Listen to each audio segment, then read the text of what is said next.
আসসালামু আলাইকুম, শুভ সকাল। আপনাদের সবাইকে স্বাগত জানাচ্ছি Bangladesh association of psychiatrist BAP আয়োজিত ও অপসুইন ফার্মা নিবেদিত আরোগ্য নিকেতন মনের স্বাস্থ্যে। আপনাদের সঙ্গে আছি আমি ডাক্তার মোহাম্মদ তৈবুর রহমান রয়েল।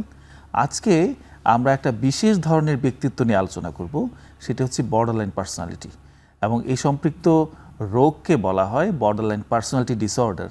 তো এটি আলোচনা করার জন্য আমাদের মাঝে দুজন বিশেষ অতিথি উপস্থিত আছেন। আমি তাদের সঙ্গে আপনাদের পরিচয় করিয়ে দিচ্ছি। আমার বামে আছে ডক্টর সাদিয়া আফরিন, সহকারী অধ্যাপক, চাইল্ড অ্যান্ড অ্যাডোলেসেন্ট সাইকিয়াট্রি, জাতীয় মানসিক স্বাস্থ্য ইনস্টিটিউট। এবং আমার ডানে আছেন ডাক্তার মোহাম্মদ তাইব ইবনে জাহাঙ্গীর, সহকারী অধ্যাপক, জাতীয় মানসিক স্বাস্থ্য ইনস্টিটিউট। আপনাদের দুজনকেই আমাদের স্টুডিওতে স্বাগত জানাচ্ছি। ধন্যবাদ। ডক্টর সাদিয়া আফরিন, আমি আপনাকে দিয়ে শুরু করছি যে এই যে বর্ডারলাইন পার্সোনালিটি, আপনি আমাদেরকে সংক্ষেপে বলুন যে এই বর্ডারলাইন পার্সোনালিটি আসলে আমরা এটি বলতে কি বোঝায়? আচ্ছা, বর্ডারলাইন পার্সোনালিটি যদি আমি একটু বাংলা করি, যে পার্সোনালিটি মানে তো হচ্ছে ব্যক্তিত্ব, এবং ব্যক্তিত্ব মানে হচ্ছে একজন ব্যক্তি তার throughout the lifetime সে কীভাবে তার সার্কামস্টেন্স বা অবস্থার সাথে তার বিহেভিয়ার বা আচরণটা কীভাবে করবে, তার চিন্তা, চেতনা, আবেগ, এগুলোর সমন্বয়ে একজন ব্যক্তির ব্যক্তিত্ব গড়ে ওঠে। বর্ডারলাইন কথাটা বা বর্ডারলাইন পার্সোনালিটি ডিসঅর্ডার, এটা হচ্ছে মানসিক রোগের একটা অংশ, যেখানে আমরা হচ্ছে রোগ বলে থাকি যে মানুষের ব্যক্তিত্বের সমস্যা যখন হয় তখন কিন্তু ব্যক্তিত্বের সমস্যার কিছু ক্যাটাগরি আছে। সেই ক্যাটাগরির একটাতে বলা হয় যে বর্ডারলাইন পার্সোনালিটি ডিসঅর্ডার। এখন নামকরণটা আসতে পারে যে কেন এটা বর্ডারলাইন বলা হয়। তো আমরা সাধারণত মানসিক স্বাস্থ্য সমস্যাকে খুব মেজর বা বড় দাগে যদি ভাগ করতে চাই তাহলে দুটো ভাগে ভাগ করি, যে নিউরোসিস এবং সাইকোসিস। গুরুতর মানসিক সমস্যা যেটা হচ্ছে সাইকোসিস, এবং কম গুরুতর বা লঘু মানসিক সমস্যা যেটা হচ্ছে নিউরোসিস। কিন্তু বর্ডারলাইন পার্সোনালিটি ডিসঅর্ডারের ক্ষেত্রে দেখা যায় যে ওই সব মানুষদের মধ্যে এমন কিছু লক্ষণ থাকে যেগুলো সাধারণত ঠিক নিউরোসিস দিয়েও ব্যাখ্যা করা যায় না, আবার সাইকোসিসের মতো এত বেশি গুরুতর সমস্যাও না, কিন্তু ইম্পেয়ারমেন্ট বা ফাংশনাল ইম্পেয়ারমেন্টের জায়গাটায় আবার সেখানে একটা মারাত্মক প্রভাব ফেলে। তখন আমাদের সাইকিয়াট্রির যে ইতিহাস ঘাটলে দেখা যায় যে অনেক আগে 1930 থেকে 38-এর দিকে বিভিন্ন সাইকো অ্যানালিস্টরা তখন এই পার্সোনালিটিটাকে নামকরণ করেছেন যে বর্ডারলাইন পার্সোনালিটি ডিসঅর্ডার। তো এভাবেই নামকরণটা আসলে চলে এসছে। তার মানে বর্ডারলাইন বলতে কি বর্ডার মানে এই সাইকোসিস নিউরোসিসের মাঝামাঝি কিছু একটা? এটাই ধারণা করা হতো প্রথম দিকে, যে হ্যাঁ আসলেই নিউরোসিস এবং সাইকোসিস যেহেতু কোনোটাতেই আমি ফিট করতে পারছি না, সুতরাং এটা বর্ডারের মতো, সেখান থেকে বর্ডারলাইন নামটা এসেছে। যদিও এখন কিন্তু একটা ডিফারেন্ট এন্টিটি হিসেবেই এটাকে আমরা গ্রহণ করে থাকি, কিন্তু নামকরণটা যেহেতু করে আসছে এবং বিভিন্ন রিসার্চ এবং ক্লিনিক্যাল ফাইন্ডিংসও এটা অনেক বেশি প্রচলিত অবস্থায় আছে, সুতরাং আমরা যখন ক্লিনিক্যাল ডায়াগনোসিস করি এখনও আমরা এই নামটাই ইউজ করি বর্ডারলাইন পার্সোনালিটি ডিসঅর্ডার হিসেবে। ঠিক আছে, থ্যাংক ইউ। আমরা আস্তে আস্তে আরও জানবো। ডক্টর তাইব ইবনে জাহাঙ্গীর, আপনার কাছে জানতে চাই, এই যে বলা হলো যেটা একটু মিক্স টাইপ, এটা পুরোপুরি সাইকোসিসও না আবার ওরকম নিউরোসিসও না, ঠিক মাঝামাঝি গোছের একটা কিছু, এভাবেই এই চিন্তাটার উৎপত্তি হয় এই রোগ সম্পর্কিত ব্যাপারগুলো। তাহলে এই রোগের সাধারণ বৈশিষ্ট্যগুলো, আমরা এই ধরনের রোগে যারা আক্রান্ত বা এই ধরনের ব্যক্তিত্ব যাদের আছে তাদের কমন বৈশিষ্ট্যগুলো কি হয়? বর্ডারলাইন পার্সোনালিটি ডিসঅর্ডারের কিছু সাধারণ বৈশিষ্ট্য আছে এবং ইনভ্যারিয়েবলি এই বৈশিষ্ট্যগুলি দেখা যায় যারা এই রোগে আক্রান্ত থাকেন। এই রোগে আমরা সবচেয়ে বেশি যেটা দেখতে পাই সেটা হচ্ছে তার ইমোশনের প্রবলেম। ইমোশন রেগুলেট করতে তার যথেষ্ট সমস্যা হয়। মুড সুইং করে, একজন মানুষের ইন্টেন্স অ্যাঙ্গার, মানে এত রাগ যে রাগ উঠলে সে কোনোভাবেই সেটা কন্ট্রোল করতে পারে না। রাগ যেমন হঠাৎ উঠে যায় বা অল্প কোনো কিছুতেই রাগ উঠে গেল, একটা ডিসপ্রপোর্শনেট অ্যাঙ্গার, ইন্টেন্স অ্যাঙ্গার, আবার সেটা সহজে থামেও না বা ঠান্ডাও হয় না। অনেক সময় তার আইডেন্টিটি ডিস্টারবেন্স হয়, তার আমি কে, আমি কি, আমার ক্যারিয়ার, আমার গোল, এই জিনিসগুলি ফ্রিকোয়েন্টলি চেঞ্জ হতে থাকে। এই মানুষটি তার যে রিলেশনশিপ, যেমন তার ইমোশনাল বা লাভ অ্যাফেয়ার রিলেশনশিপ, তার ফ্যামিলি মেম্বারদের সাথে রিলেশনশিপ, ফ্রেন্ডসদের সাথে রিলেশনশিপ, এই রিলেশনশিপগুলো মেনটেন করতে পারে না। তার এই বৈশিষ্ট্যের কারণেই, বা উনি যেভাবে ফিল করেন বা উনি যেভাবে অ্যাক্ট করেন বা রিয়্যাক্ট করেন, এসব কারণে রিলেশনশিপগুলি ভেঙে যায়, দ্রুত ভেঙে যায়। কখনো কখনো দেখা যায় যে নিজের ক্ষতি করে, ডেলিবারেট সেলফ হার্ম, হয়তো এত রাগ উঠছে যে সে নিজেই নিজের হাত কাটছে, ছুরি দিয়ে বা কাঁচি দিয়ে ব্লেড দিয়ে সে নিজের হাত কাটছে, অথবা ওষুধ খেয়ে ফেললো বা ঘুমের ওষুধ খেয়ে ফেললো, নিজের ক্ষতি করার চেষ্টা করলো হুটহাট হঠাৎ, খুবই ইম্পালসিভ, এবং ইম্পালসিভলি কিছু একটা হয়েছে, সে ওষুধপত্র খেয়ে আত্মহত্যার চেষ্টা করলো। অথবা এই যে নিজের ক্ষতি করা বা আত্মহত্যা এরকম ছাড়াও একদম সরাসরিও সে সুইসাইডাল বিহেভিয়ার থট এগুলা তার মাথার মধ্যে ঘুরতে থাকে। দেখা যায় যে অনেক কিছুই সে সহজে গ্রহণ করতে পারে না। একজন মানুষকে সে হয়তো আজকেই মনে করছে খুব ভালো, আবার কয়েকদিন পরে তাকে কোনোভাবে সহ্য করতে পারছে না। তার ইমোশনগুলি খুবই চেঞ্জ হতে থাকে, মুড সুইং করতে থাকে, এবং কখনো কখনো এমনও হয় যে খুব বেশি যখন সে স্ট্রেস থাকে তখন তার মধ্যে একটা প্যারানয়েড বা সন্দেহমূলক আইডিয়েশনে কাজ করে, মনে করে যে সবাই বোধহয় আমার বিরুদ্ধে, আমার মনে হয় সবাই ক্ষতি করার চেষ্টা করছে, এবং সে সবসময় ফিল করে যে কেউ আসলে আমাকে ভালোবাসে না, আমি খুবই একা, ক্রনিক একটা এমটিনেস ফিল করে, সে কেউ বোঝে না, আমাকে কেউ বোঝে না, এবং দিন শেষে সবাই আমাকে ছেড়ে চলে যাবে। এই যে বৈশিষ্ট্যগুলি একটা রোলার কোস্টারের মতো ঘুরতে থাকে, এবং এই ব্যক্তি কিছু সময় ভালো থাকে, একদম নর্মাল স্বাভাবিক খুব খুশিতে আছে, আবার কিছু সময় পরেই দেখা যায় যে সে খুবই ডিপ্রেসড হয়ে গেছে, হতাশ, এবং কান্নাকাটি করছে, রাগ হচ্ছে। এক কথায় আমরা এটা বলতে পারি যে খুবই আনস্টেবল, তার ইমোশনগুলো রেগুলেট করতে পারে না এবং খুবই আনস্টেবল থাকে। আচ্ছা, থ্যাংক ইউ। আমরা এই প্রত্যেকটা বৈশিষ্ট্য একটু বিস্তারিত জানবো আস্তে আস্তে। ডক্টর সাদিয়া আফরিন, আপনার কাছে আবার আসলাম, যেটি আমরা আসলে কাদের মাঝে বেশি দেখতে পাই, হ্যাঁ, বা কোনো বয়সের কোনো বার আছে কিনা, কোন বয়সে বেশি দেখতে পাই, এরকম এই বিষয়ে কিছু? সাধারণভাবে আমাদের একটা ধারণা আছে যে 18 বছরের পরে আসলে একজন মানুষের পার্সোনালিটি গঠিত হয়, এবং তখন আসলে পার্সোনালিটি ডিসঅর্ডারগুলো ডায়াগনোসিস করা হয়। কিন্তু বিভিন্ন ক্লিনিক্যাল গবেষণায় কিন্তু দেখা গিয়েছে যে পার্সোনালিটিটার গঠন শুরুই তো হয় শৈশব থেকে, এবং আর্লি অ্যাডোলেসেন্ট পিরিয়ড যেটা আমরা বলি, যে কিশোর বা কৈশোরকাল, যেটা বয়সন্ধিকালে যখন একজন বাচ্চা বড় হতে থাকে তখন তার বিভিন্ন ধরনের অভিজ্ঞতা, তার ইমোশন রেগুলেশন বা আবেগ নিয়ন্ত্রণের ক্ষমতা, এগুলোর মাধ্যমে কিন্তু একটা পার্সোনালিটি শেপ হতে থাকে। সুতরাং সাধারণভাবে আমরা সাধারণত 18-র পরে বলা হয়ে থাকে যে ডায়াগনোসিস করা হয়, কিন্তু এটাও বলা হয়েছে যদি ডক্টর তায়েব যেগুলো বললেন যে সবগুলো সমস্যা যদি পারভাসিভলি, মানে একটা নির্দিষ্ট সময় ধরে অনেক দিন ধরে একজন ব্যক্তি বা একজন বাচ্চার মধ্যে থাকে, যেমন আমরা এটাকে সাধারণত 1 বছরের মতো বলি, যে টানা 1 বছর ধরে সেই সমস্যাগুলো নিয়ে সে ভুগছে, এবং তার দৈনন্দিন জীবনের কাজগুলো, তার ডেইলি ফাংশন, তার ফ্যামিলি লাইফ, তার স্কুল বা একাডেমিক লাইফে যদি প্রবলেম হয়ে থাকে, তখন কিন্তু 18 বছরের আগেও আমরা এটা ডায়াগনোসিস করতে পারি। ওকে, আর এটি কাদের মাঝে বেশি দেখা যায়? এটি সাধারণত যদি আমরা প্রিভেলেন্স দেখি তাহলে বলা হয়ে থাকে যে ক্লিনিক্যাল সেটিংসে, মানে আমরা যখন সাইকিয়াট্রিস্ট অথবা আমাদের ক্লিনিক্যাল সেটিংসে যখন আসে, মেয়েদের মধ্যে এটার প্রিভেলেন্স হারটা বেশি। কিন্তু আবার জেনারেলি বলা হয় যে বর্ডারলাইন পার্সোনালিটি ডিসঅর্ডারের জন্য আসলে জেন্ডার কোনো ওরকম বায়াসনেস নাই, এটা ছেলে বা মেয়ে উভয়ের মধ্যেই হতে পারে। হ্যাঁ, আপনার ক্লিনিক্যাল এক্সপেরিয়েন্স কি বলে? আমার ক্লিনিক্যাল এক্সপেরিয়েন্স হচ্ছে মেয়েদের মধ্যে তুলনামূলকভাবে অনেক বেশি। আচ্ছা, এটার কি কোনো কারণ আছে মনে করেন? মানে হ্যাঁ, কিছু হাইপোথিসিস আছে যে বর্ডারলাইন পার্সোনালিটি ডিসঅর্ডার তো কোনো একক কারণে হয় না, বিভিন্ন মাল্টিপল ফ্যাক্টরের কারণে হয়, কিন্তু মেয়েদের কেন আমরা বেশি পাই? তো সেই ক্ষেত্রে বলা হয় যে বর্ডারলাইন পার্সোনালিটি ডিসঅর্ডারের একটা মূল রিস্ক ফ্যাক্টর কিন্তু চাইল্ডহুড ট্রমা বা অ্যাবিউজের শিকার যদি হয়ে থাকে। তো মেয়েরা স্বভাবতই বিভিন্ন কালচার বা সোসাইটিতে ট্রমা বা অ্যাবিউজের জন্য মোর ভালনারেবল থাকে, এবং ফিজিক্যাল, ইমোশনাল বা সেক্সুয়াল অ্যাবিউজটা তাদের মধ্যে হওয়ার চান্সেসটা বেশি থাকে।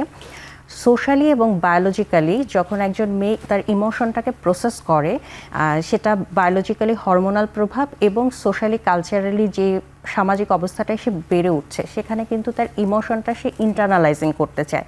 আর ছেলেরা যেটাকে হচ্ছে এক্সটার্নালাইজিং করে বা আচরণের মাধ্যমে প্রকাশ করে, মেয়েদের মধ্যে কিন্তু সেটা একটু নিজেদের মধ্যে নেওয়া, যেমন হ্যাঁ, হাত কাটছে, ডিপ্রেশনে থাকা, তার ইমোশন প্রসেসিংটা খুব সুন্দরভাবে যে রেগুলেট করা, সেটা হয়তো সোশ্যালি সে পাচ্ছে না। এই ভালনারেবিলিটির জন্য সাধারণত ধারণা করা হয় যে মেয়েদের মধ্যে বেশি। আরেকটা জিনিস বলা হয়, যেটা আমাদের কালচারালের কথা যেহেতু বললাম, যে ছেলেরা অনেক সময় এটাকে উইকনেস মনে করে, তাদের ভেতরের কথা হয়তো ওইভাবে প্রকাশ করে না, যার কারণে আমরা ক্লিনিক্যাল সেটিংসে হয়তো পাই না, কিন্তু মেয়েদের মধ্যে এই প্রবণতাটা একটু বেশি দেখা যায়। আমরা ওই সমস্যাগুলো নিয়ে আসতে দেখি বেশি। আমি আপনার কাছে এই বিষয়েই যেহেতু আছে, আমি আরেকটু জানতে চাচ্ছি, এই যে প্রেজেন্টেশনের কথাটা বললেন, এগুলো কি কোনোভাবে আমাদের বর্তমানে মিডিয়ার কি কোনো প্রভাব আছে? মানে যেমন ধরেন এই যে হাত কাটা বা এমন কিছু আচরণ, এগুলো কিন্তু আমরা আমাদের কৈশোর লাইফে বা আমাদের ইয়াং অ্যাডাল্ট লাইফে কিন্তু অত শুনতাম না, যেটা এখন শোনা যাচ্ছে। এখন যেরকম একটা পারভাসিভনেস আছে সব জায়গায়, সব ইয়ের মধ্যে, স্কুলগুলোতে, ঢাকার অনেক ভালো ভালো স্কুলগুলো থেকে আমরা শুনি যে না, সেখানে এটা একরকম মহামারীর মতো ছড়িয়ে পড়েছে। আমরা অনেক পেশেন্টকে যখন জিজ্ঞেস করি যে সেটা কীভাবে জানলো, যে সে স্কুলে তার কোনো বান্ধবীকে বা কোনো বড় আপুকে এটা করতে দেখেছে, এটা কি বলবেন? আমরা এখন যেভাবে একে অন্যের সাথে ইন্টারঅ্যাক্ট করি, এটা কিন্তু কিছুটা পরিবর্তিত। এবং যেটা বললেন যে অনেক স্কুলে আমরা বাচ্চাদেরকে যখন ইন্টারভিউ করি, তখন দেখা যায় যে এটা কোথায় শিখলো সে, যে হাত কেটে আসা অথবা নিজের একটা ক্ষতি করা।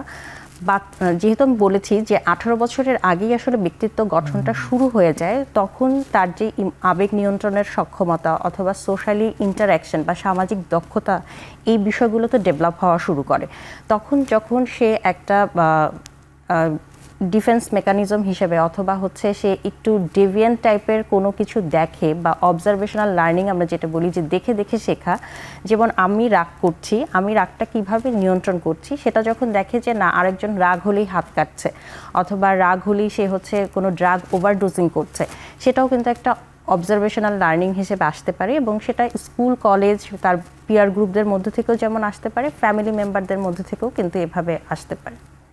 Thank you doctor Sadia Afrin. আমরা আরও জানবো, আমাদের একটা বিরতির সময় এসেছি, আমরা বিরতির পরে আবার আপনাদের কাছে ফিরছি।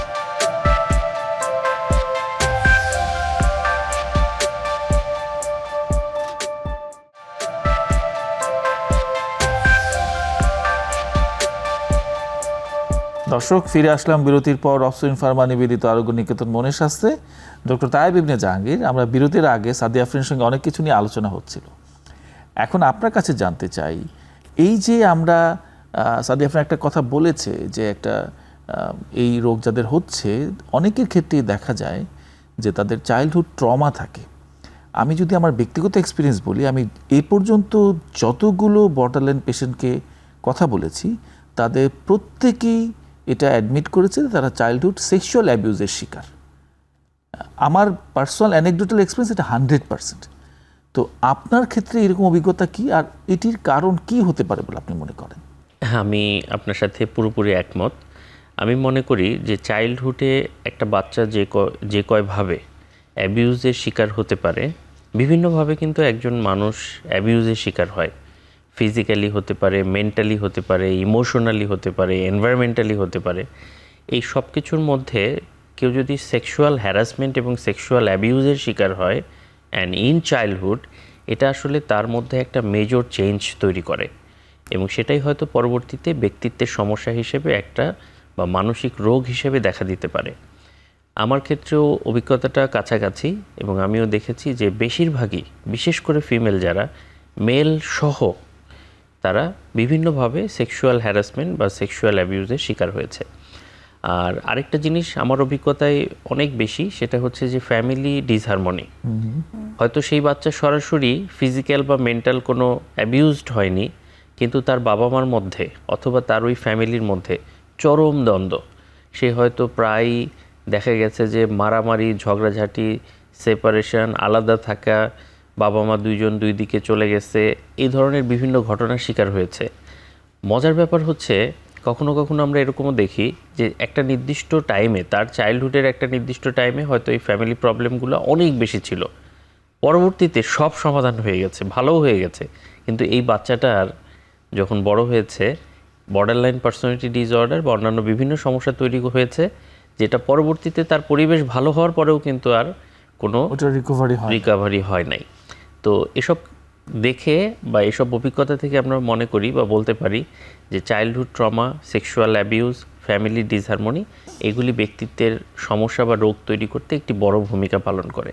একই সঙ্গে আপনার কাছে এটা আপনার কাছেও জানতে চাইছি যে রোগের এক্সপ্রেশনটি পার্টিকুলারলি এই যে হাত কাটা সম্ভব, একটা কিশোরী মেয়ে বা একটা সদ্য তরুণী মেয়ে কিছু হলেই তার হাত কাটছে, আপনার কাছে ব্যক্তিগতভাবে জিজ্ঞেস করি, আপনি কি আপনার ছোটবেলায় আপনার কৈশোরকাল এরকম ঘটনা কি আপনি শুনেছেন? না, আসলে আমি যে সময় বড় হয়েছি, যেটা একটু আগে আপনি বললেন, এই সময়ে এটা শোনা তো দূরের কথা, মানে কখনো এরকম ভাবাও যায়নি যে আমরা যারা একসাথে বড় হয়েছি, বন্ধু বান্ধব বা ইমিডিয়েট জুনিয়র বা সিনিয়র, তারা কেউ মানে নিজের ক্ষতি করবে বা হাত কাটবে বা এই ধরনের বিষয়গুলি আমাদের সময় এরকম প্রচলিত ছিল না। আপনার কাছে আমার সেক্ষেত্রে জানতে চাওয়া যে এই যে একটা সামাজিক শিফটিং হলো, একটা পরিবর্তন হচ্ছে, এবং কেন যেন মনে হচ্ছে এই পরিবর্তন অনেক র্যাপিড হয়েছে, এটার পিছনে কি কারণ আছে বলে আপনি মনে করেন? এটার পিছনে আমি মনে করি, আমার কাছে ব্যক্তিগতভাবে নাম্বার ওয়ান কারণ যেটা মনে হয় সেটা হচ্ছে যে ডিজিটালাইজেশন একটা অন্যতম প্রধান কারণ। আপনি যখন আগে আপনার মন খারাপ হতো, বাসায় একটা ঝামেলা হতো, ঝগড়া হতো, নিজে আপনার কোনো প্রবলেম হলে আপনি সেটা আপনার সহপাঠী, বন্ধু বান্ধব তাদের সাথে সরাসরি ফেস টু ফেস অথবা কথাবার্তা বলার মাধ্যমে একটা ইমোশনাল ভেন্টিলেশন করতে পারতেন। অথবা কোনো কিছু বলা না হলেও মানুষের যে ইন্টারাকশন ছিল, যে দেখা হওয়া, কথা হওয়া, খেলাধুলা থেকে শুরু করে অল আদার অ্যাক্টিভিটিস, এগুলো সব কিছুই এখন ডিজিটালাইজেশন হয়ে গেছে। মানুষজন সোশ্যাল মিডিয়াতে বিভিন্ন ধরনের সমাধান খুঁজে, তারা একজন আরেকজনের সাথে ভার্চুয়ালি কানেক্টেড থাকে। তো এই ভার্চুয়াল কমিউনিকেশন আসলে আপনাকে ট্রুলি স্পিকিং ওই ইমোশনের ভেন্টিলেশনটাকে হেল্প করে না বা দেয় না। সো দিন শেষে তার ট্রমাটা তার কাছেই থেকে যায় এবং এগুলা তার ভিতরে জমতে থাকে, এবং একসময় সে যখন ওয়ে আউট খোঁজে তখন একমাত্র এই সেলফ হার্ম করার মাধ্যমেই তার কিছুটা ভালো লাগার তৈরি হয়, যেটা আসলে সত্যি অবাক করার মতো একটা ব্যাপার। এখন এটা আমার কাছে মনে হয় যে অন্যতম প্রধান একটা কারণ। আরেকটা হচ্ছে আসলে প্রযুক্তি যেভাবে আগাচ্ছে অনেক কিছু চেঞ্জ হবেই, এটা ইনএভিটেবল। কিন্তু এটার সাথে সাথে আমাদের নিজেদের মনের কথা খুলে বলা অথবা মনের ভাব প্রকাশ করার যে ব্যাপারটা, সেটা যদি বাধাগ্রস্ত হয় তাহলে আসলে এই ধরনের সমস্যাগুলি বেশি হয়। Thank you. হ্যাঁ, ডক্টর সাদিয়া আফরিন, আমরা কতগুলো কমন লক্ষণ শুনছিলাম, তার মধ্যে একটা ছিল আইডেন্টিটি ডিস্টারবেন্স। এটা একটু খটকা লাগার মতো একটা ব্যাপার এই বিষয়টা, কারণ এই যে আপনি পার্সোনালিটি, ব্যক্তিত্বের বিকাশ, তার মানে এটা তো এই যখন তার ব্যক্তিত্ব তৈরি হচ্ছে তার শৈশব কৈশোর থেকে, সে তখন থেকে তো আইডেন্টিটি তৈরি হয়, নিজের ব্যক্তি পরিচয়, হ্যাঁ, নিজের ইন্টারনাল পরিচয়। তো এই আইডেন্টিটি ডিস্টারবেন্সটা কী ফর্মে হয়, কিভাবে হয়, একটা মানুষ কিভাবে নিজেকে আইডেন্টিফাই করে? বর্ডারলাইন পার্সোনালিটি ডিসঅর্ডারে একটা মোস্ট কমন কিন্তু সমস্যা এটাই দেখা যায় যে আমরা আত্মপরিচয় সংকটে ভোগা, এবং এটার প্রাইম একটা কোশ্চেন যে আমি কে বা আমি কি করতে যাচ্ছি।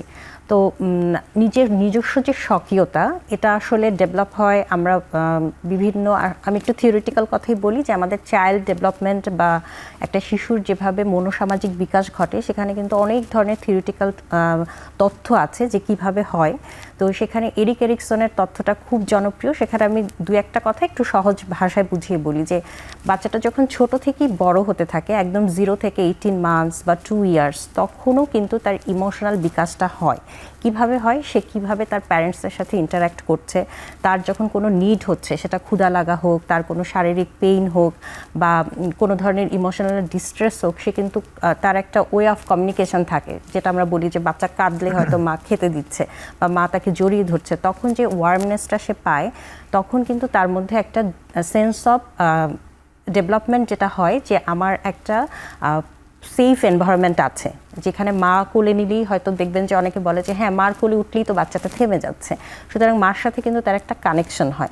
সুতরাং এই স্টেজটার নাম হচ্ছে ট্রাস্ট ভার্সেস মিসট্রাস্ট। যখন সে তার নিডের প্রতি অন্যদের, যারা তার কেয়ার গিভার, সেটা প্যারেন্টস হোক বা প্রাইমারি কেয়ার গিভার অন্য যে কেউ হোক, যখন সেটা ফুলফিল হয়, তখন কিন্তু তার মধ্যে একটা সেন্স অফ ট্রাস্ট ডেভেলপ করে, যে পৃথিবীটা আমার জন্য সেফ, এবং আমার যখন নিড আছে তখন আমার কেউ না কেউ আমাকে এসে হচ্ছে ওয়ার্ম একটা রেসপন্স দিবে। এবং তার মধ্যে এই ডেভেলপমেন্টটা হওয়ার পরই যে স্টেজটা আসে, সেখানে কিন্তু তার মধ্যে একটা সেন্স অফ ডেভেলপমেন্ট এরকম আসে যে তার আইডেন্টিটিটা ফর্ম হওয়া শুরু করে 3 ইয়ার্সের পর থেকে, বা 6 মানে প্রি স্কুল এরিয়াতে যখন আমরা যাই একটা বাচ্চা, তখন কিন্তু দেখি যে সে নিজের একটা অটোনমি ডেভেলপ করে।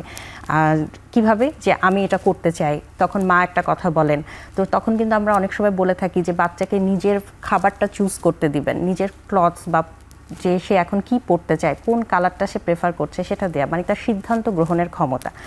এটা প্যারেন্টিংয়ের একটা স্টাইল। তো এই ডেভেলপমেন্ট বা মনোসামাজিক বিকাশের যখন এক একটা স্টেজ একটা বাচ্চা পার হয়ে আসে, সেই স্টেজগুলোতে যদি প্রপারলি সে সাকসেসফুলি ডেভেলপড হয়ে আসে, তখন ব্যক্তিত্বের সমস্যায় ভোগার হারটা একদমই কম। কিন্তু যখন এই স্টেজগুলোতে সমস্যা হয়, যেমন প্যারেন্টিং স্টাইলে যদি এরকম থাকে যে যখন নিড তার আসছে, একবার আমি বাচ্চাকে খুব ওয়ার্ম রেসপন্স করছি, কিন্তু অন্য সময় আমি একদমই নেগলেক্ট বা অবহেলা করছি।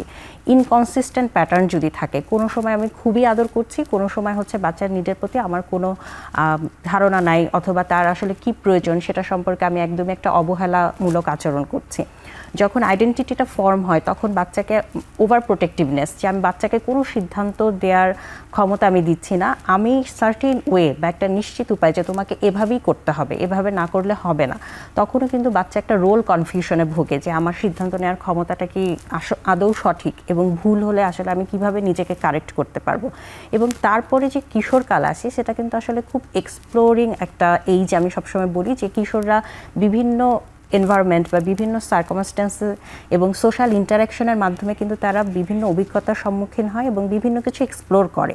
সেই এক্সপ্লোরেশনের মাধ্যমে কিন্তু একটা ব্যক্তি তার নিজস্ব স্বকীয়তা সম্পর্কে সজাগ থাকে, তার নিজের মধ্যে ভ্যালুস তৈরি হয়, তার নিজের লাইফের গোল সেট করতে পারে, সে নিজে কোনটাতে ভালো, তার স্ট্রেংথগুলো আইডেন্টিফাই করতে পারে, সে কোনটাতে উইক এবং সেটা নিয়ে সে কাজ করতে হবে সেগুলো সে বুঝতে পারে। এভাবেই যখন একটা ব্যক্তিত্ব তৈরি হয়ে আসে, সেই জায়গাগুলোতে যখন ধাপে ধাপে সমস্যা হয়, বিশেষ করে প্যারেন্টাল যদি ডিসহারমোনি থাকে বা প্যারেন্টিং স্টাইলটা ইনকনসিস্টেন্ট থাকে, বাচ্চাটা যখন স্কুল বা সোশ্যাল ইন্টারাকশনে যায়, তখন পিয়ার গ্রুপের কোনো যদি ইনফ্লুয়েন্স থাকে, যেটা বারবার আসলো যে আমরা এই ব্যক্তিত্বের সময় এত ডিজিটালাইজেশনের যুগে আমি আমার ইমোশন প্রসেসিংটা রংলি হচ্ছে হ্যান্ডেল করছি।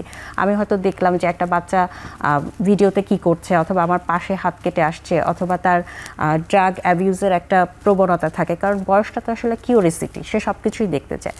তো এই ধাপগুলোতে যখন সমস্যা হয়, তখন কিন্তু তার মধ্যে একটা আইডেন্টিটি ক্রাইসিসের তৈরি হয়, সে আত্মপরিচয় সংকটে ভোগে এবং তার ইমোশনাল রেগুলেশনে তখন প্রবলেম হয়। সে যখন কোনো সমস্যায় পড়ে, এটার প্রবলেম সলভিং স্কিলটা তার যে কিভাবে হবে সেটা সে বুঝতে পারে না, সে এক ধরনের রোল কনফিউশন, এক এক সময় সে এক এক ধরনের আচরণ করে। তো এখান থেকে আমরা হয়তো আত্মপরিচয় সংকটটি এভাবে ব্যাখ্যা করতে পারি। থ্যাংক ইউ, বেশ বিস্তারিতভাবে আমাদেরকে বলেছেন। আমাদের আরেকটা বিরতির সময় এসছে, বিরতির পরে আবার ফিরছি।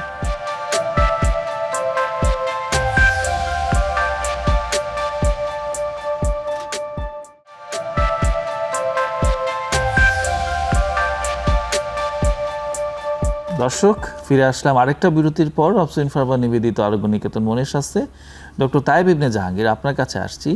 আরেকটা কমন বৈশিষ্ট্য বলেছিলেন যে তাদের রিলেশনশিপের সমস্যা থাকে, তারা সম্পর্কগুলো ধরে রাখতে পারে না। এটার কারণ আমার কাছে যেটা মনে হয়, বর্ডারলাইন পার্সোনালিটি ডিসঅর্ডার এই সমস্যায় যারা ভুগে, তারা তো একটা ইমোশনের সমস্যায় থাকে, এটা আগেই বলেছি। অনেক সময় যেটা হয় যে তারা যখন খুশি থাকে বা হ্যাপি থাকে, তারা এক্সট্রিম খুশি থাকে, আবার যখন স্যাড থাকে বা ডিপ্রেস থাকে, সেটাও এক্সট্রিম হয়।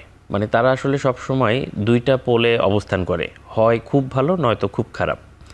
তো এক ধরনের, আর মানুষকে জাজ করার ব্যাপারেও কি এক ধরনের ব্ল্যাক অ্যান্ড হোয়াইট থিঙ্কিং থাকে? এক্স্যাক্টলি, এটাই বলতে যাচ্ছিলাম যে তারা মানে মাঝামাঝি কোনো জায়গায় অবস্থান করতে পারে না। দেখা যাচ্ছে যে একজনকে ভালো লাগলো, তাহলে তাকে খুবই ভালো লাগে, মনে হয় যে সে একদম perfect, ideal person, perfect match for him or her. আবার এই একই ব্যক্তিকে খুব অল্প সময়ের ব্যবধানে, মাত্র কয়েক সপ্তাহ বা মাসের ব্যবধানে, তার কাছে মনে হচ্ছে সবচেয়ে বিরক্তিকর অথবা তার জন্য একেবারে অসহ্যকর।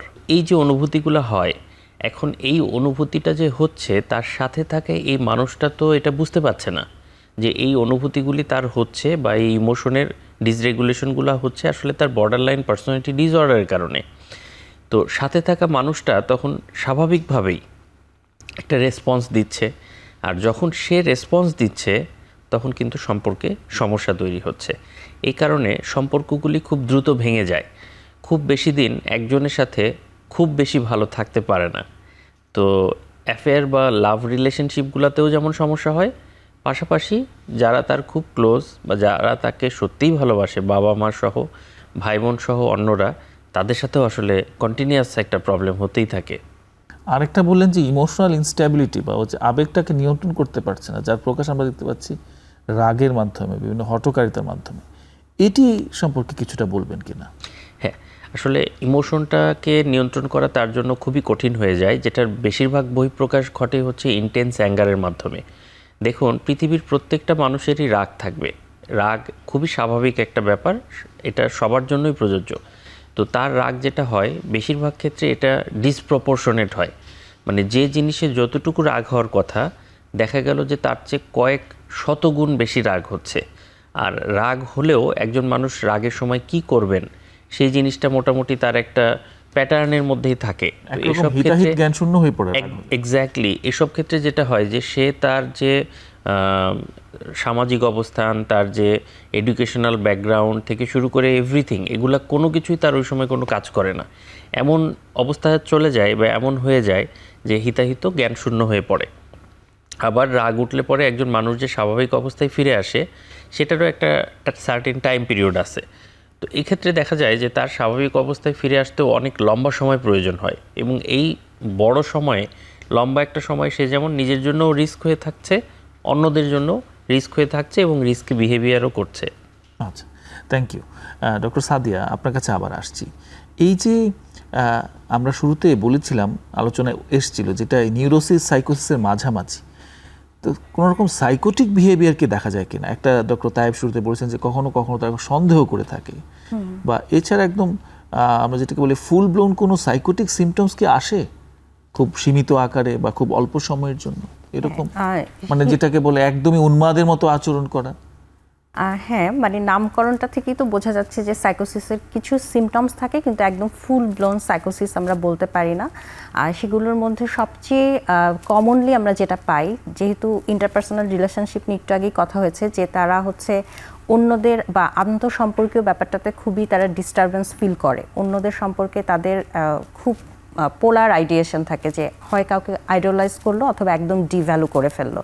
তো সেক্ষেত্রে দেখা যায় যে পার্সিকিউটরি আইডিয়া, বা যেটাকে আমরা বলি যে সন্দেহ প্রবণতা, যে কোনো একটা ঘটনা ঘটলো বা কারো একটা আচরণের কারণে তার মনে হলো যে আমাকে ভালোবাসে না। এবং আমি যেহেতু চাইল্ড সাইকিয়াট্রিস্ট, আমি আমার ক্লিনিক্যাল এক্সপিরিয়েন্সে যতটুকু দেখি যে বেশিরভাগ ছেলেমেয়েরাই মেইন কমপ্লেনটা নিয়ে আসে যে বাবা মা আমাকে বোঝে না, ভালোবাসে না, এবং তারা আসলে আমার কোনো ভালো চায় না।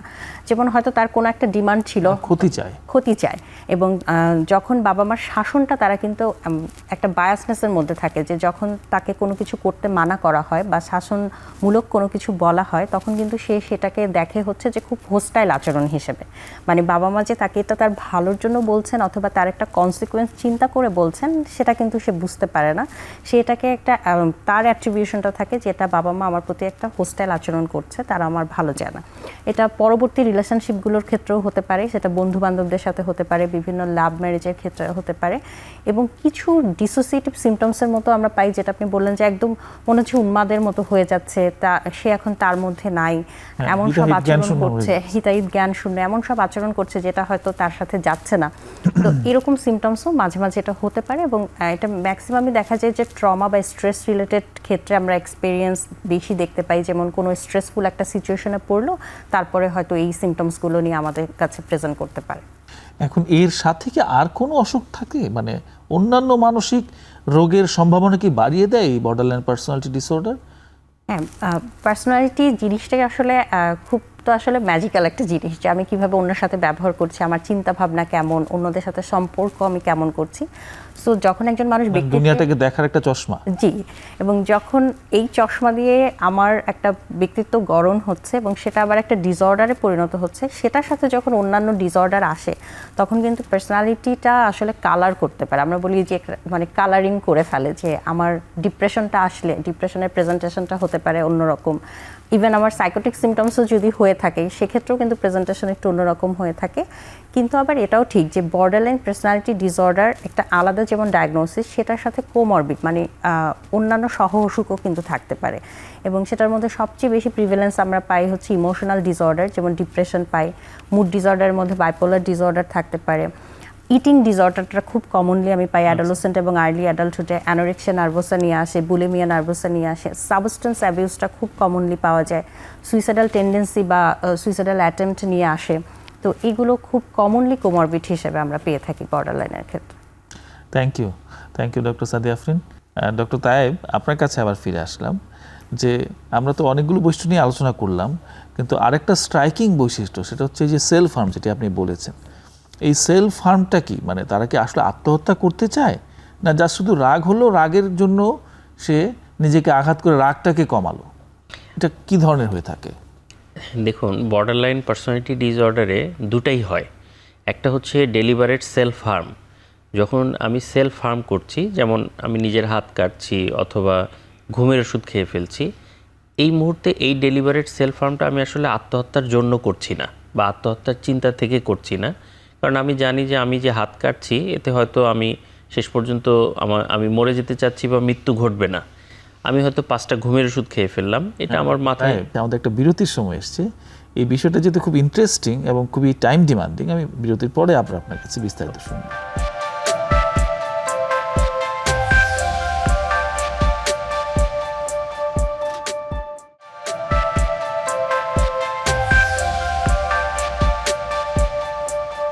দর্শক, ফিরে আসলাম সর্বশেষ বিরতির পর। অফসইন ফার্মা নিবেদিত আরোগ্য নিকেতন মনের স্বাস্থ্যে ডক্টর তাইব ইবনে জাহাঙ্গীর, আপনি সেলফ হার্ম নিয়ে বলছিলেন।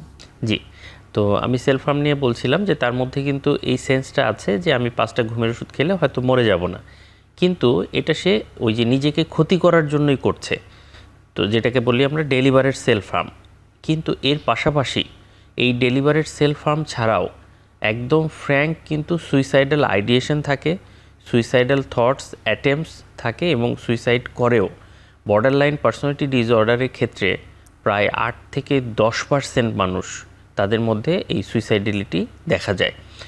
আর মাঝখানে আরেকটা জিনিস থাকে, সেটা হচ্ছে অ্যাক্সিডেন্ট। কখনো কখনো দেখা যায় যে ড্রাগ ওভারডোজ করছে বা খেয়ে ফেলছে, সেখান থেকে অ্যাক্সিডেন্টালি হয়তো এটাতে ডেথ হতো না, বাট অ্যাক্সিডেন্টালি তো যে কোনো ক্ষতি হয়ে যেতে পারে, সেখান থেকেও কিন্তু মানুষের মৃত্যু হয়ে যায়। এবং এটা খুবই কমন বর্ডার লাইন পার্সোনালিটি ডিসঅর্ডারে ডেলিবারেট সেলফ হার্ম করা বা নিজের ক্ষতি করা।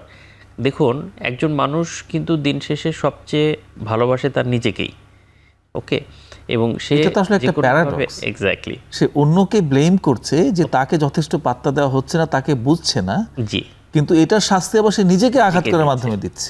তো মানুষ সবসময় জ্ঞাতসারে অথবা অজ্ঞাতসারে, ইভেন ইন সাবকনশাস, সে নিজেকে প্রোটেক্ট করার চেষ্টা করে সবভাবে। সেই নিজেকেই যখন আমি ক্ষতি করছি, আমি তখন আমার ওই ইমোশনের এবং অ্যাঙ্গারের একটা ভেন্টিলেশন চাচ্ছি আসলে। এবং কখনো কখনো ক্ষেত্রে এটা হয়ও। তারা বলে যে আমরা জিজ্ঞাসা করি যে আপনি যে এই যে নিজের হাত কেটে ফেললেন, আপনার হাতে আমি 5টা দাগ দেখছি, বা একবার হাত কেটে আপনার এখানে 8টা সেলাইও পড়েছে, তো আপনি কি ব্যথা পান না বা ব্যথা আপনার অনুভব হয় না? কোনো কোনো ক্ষেত্রে তারা বলে যে ঠিক ওই মুহূর্তে আমার কাছে একটা ভালো ফিল হয়, এটা আমাকে একটা ভালো ফিল দেয়। পরে হয়তো সে বুঝতে পারে বা ব্যথা হয় বা কমপ্লিকেশন যেটা হয়, কনসিকুয়েন্সেস হয়, কিন্তু ঠিক ওই মুহূর্তে তার কাছে এটা ফিল হয় না। এভাবেই সে প্রকাশ করে থাকে। ঠিক আছে, আমি খুব সংক্ষেপে আপনার কাছে জানতে চাই, আমাদের সময় প্রায় শেষের দিকে চলে এসেছি আমরা, যে তাহলে সমাধানটা কি?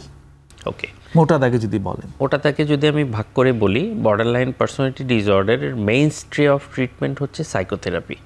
সাইকোথেরাপির মধ্যে আমরা ডায়ালেকটিক্যাল বিহেভিয়ার থেরাপি বা ডিবিটি, এটা একটা স্পেশালি ডিজাইন সিবিটি, যেটা আমরা বর্ডার লাইন পার্সোনালিটি ডিসঅর্ডারে ব্যবহার করে থাকি, এবং এটি খুবই চমৎকার একটা ফলাফল দেয়।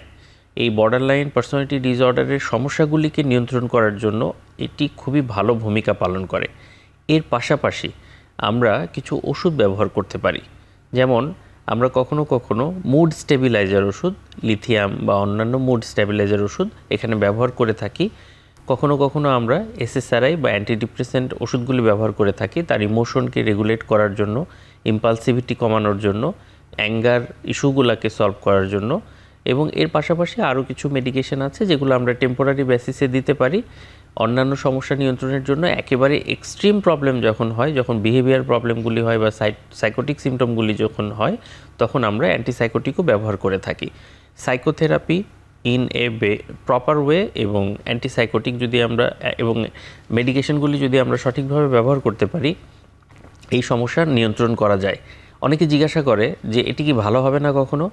আসলে বর্ডারলাইন পার্সোনালিটি ডিসঅর্ডার একটা সার্টেন এজে এক্সট্রিম থাকে, তারপর থেকে দেখা যায় যে ধীরে ধীরে ধীরে ধীরে এটা একটু কমে আসে। এক ধরনের ন্যাচারাল হিলিং, ন্যাচারাল হিলিং আস্তে আস্তে এটার তীব্রতাটা কমে আসে, কারণ এই মানুষটি কিন্তু ঠেকে ঠেকেও শিখে। রাইট। বিভিন্ন ঘটনার মধ্যে দিয়ে সে যে যাচ্ছে, এটার জন্য দরকার হচ্ছে যে পেশেন্ট তার আগ্রহ, এক্স্যাক্টলি তার মোটিভেশন, তার আগ্রহ, মোটিভেশন এবং বিভিন্ন ঘটনার প্রেক্ষিতে আস্তে আস্তে সে মানে এই ইয়েগুলা শিখে যায় যে কিভাবে নিজেকে নিয়ন্ত্রণ করা যায়, কিভাবে এই সিচুয়েশনগুলো হ্যান্ডেল করা যায়। সো বর্ডারলাইন পার্সোনালিটি ডিসঅর্ডার আসলে কমে আসে, কিন্তু চিকিৎসকের শরণাপন্ন হলে, সাইকিয়াট্রিস্টের কাছে ট্রিটমেন্ট নিলে এটা খুব ভালোভাবেই নিয়ন্ত্রণ করা সম্ভব। ওকে, সাদিয়া আফরিন, আপনার কাছে আমি জাস্ট জানতে চাচ্ছি খুবই সংক্ষেপে যদি আপনি কিছু যোগ করতে চান। যতটুকু বললেন তার সাথে আমি এতটুকু অ্যাড করতে চাই যে কিছু বিহেভিয়ার তো থাকে রিস্কি, সুতরাং আমার রিস্ক অ্যাসেসমেন্ট এখানে খুব জরুরি। যদি সে সুইসাইডাল অ্যাটেম্প্ট বা হচ্ছে ডেলিভারেড সেলফ হার্ম নিয়ে আসে, তাহলে আমার প্রথম কথাই হলো যে আমার রিস্ক ফ্রি করতে হবে। সেক্ষেত্রে যদি হসপিটাল অ্যাডমিশন প্রয়োজন হয় সেটা আমরা করতে পারি, তার পরিবারের সবাইকে জানানো যদি দরকার হয় সেটা করতে পারি, এবং এই রিস্কি বিহেভিয়ার থেকে সে কীভাবে নিজেকে দূরে রাখতে পারে। এবং এটা একটু আগেই আলোচনা হয়েছে যে এই যে সেলফ হার্ম বা ড্রাগ ওভারডোজিং বা সাবস্টেন্স ইউজ, এগুলো কিন্তু একটা আনহেলদি কোপিং হিসেবে সে ইউজ করছে তার ইমোশন রেগুলেশন করার জন্য। তো ইমোশন রেগুলেশনের যদি হেলদি ওয়েগুলো রিয়েল লাইফ এক্সপিরিয়েন্সের মাধ্যমে আমরা তাদেরকে শেখাতে পারি, এবং যেটা আপনি বললেন যে তার আগ্রহ, তার মোটিভেশন যদি থাকে, তাহলে অবশ্যই। এবং আমাদের কিন্তু ট্রিটমেন্টের একটা মেইন গোল থাকে যে তাকে প্রপার ফাংশনিং করা, কারণ এটা ডায়াগনোসিস হতে হলে তো তার সোশ্যাল লাইফ, তার পারিবারিক লাইফ এবং তার পার্সোনাল লাইফে একটা সিভিয়ার ইম্পেয়ারমেন্ট থাকে। সেই ইম্পেয়ারমেন্টের জায়গাগুলো যদি আমরা কমিয়ে তাকে ফাংশনিং করতে পারি, তাহলে বর্ডারলাইন পার্সোনালিটি ডিসঅর্ডার নিয়েও কিন্তু একজন মানুষ নিয়ে আর নর্মাল লাইফ লিড করতে পারে। অসংখ্য ধন্যবাদ আপনাদের দুজনকেই আমাদের এই অনুষ্ঠানে আপনাদের অত্যন্ত ব্যস্ততম সময় থেকে কিছুটা সময় দেওয়ার জন্য। দর্শক মণ্ডলী, আপনাদেরকে অসংখ্য ধন্যবাদ এতক্ষণ ধৈর্য ধরে আমাদের কথাগুলো শোনার জন্য।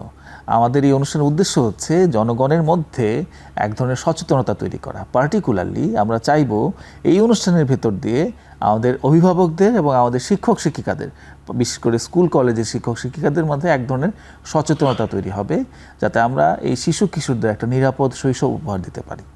আপনাদের চিন্তাভাবনার পরিবর্তনই আমাদের কাম্য। আপনাদেরকে অসংখ্য ধন্যবাদ আমাদের সাথে থাকার জন্য। দেখা হবে পরবর্তী পর্বে। আসসালামু আলাইকুম।